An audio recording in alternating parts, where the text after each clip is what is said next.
ខ្ញុំរជុំផុតជ្រួងស្នេហា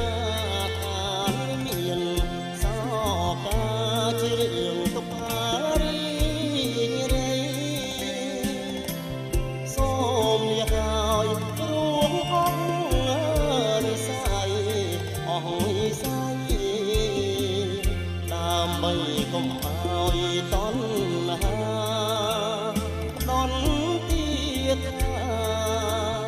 ខ្ញុំជាជនសំណជីវិតថ្លៃចៃដន្យវាសនាស្ដាយលោកអត់មានតាដែលអស់សង្ខារយើងទាំងពីរឆ្លងផុតខានអំពើឋានអំពើរួមវាសនាសាងរឹងទល់ផុតផលពីអំរែកកម្មសូ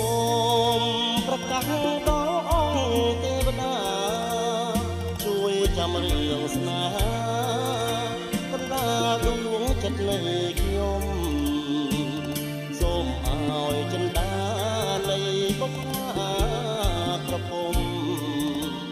មករួបរួមមនោរម្យព្រមជាគូវាសនាអបណ្ដាកណាជីវិតណាចុងក្រោយអូនកុំ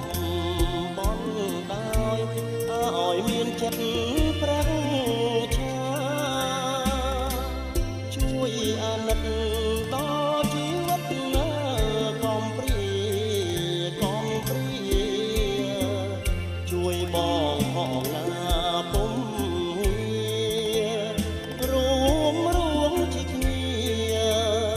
លងព្រាអើសាន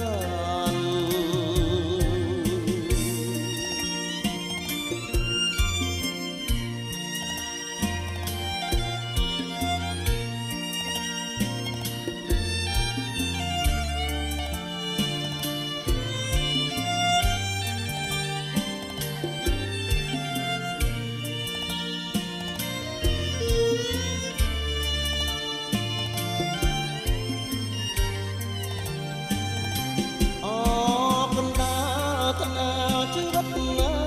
ចុងក្រោយអូនកុំបន់ដោយឲ្យមានចិត្តប្រាំងឆាជួយអាណិត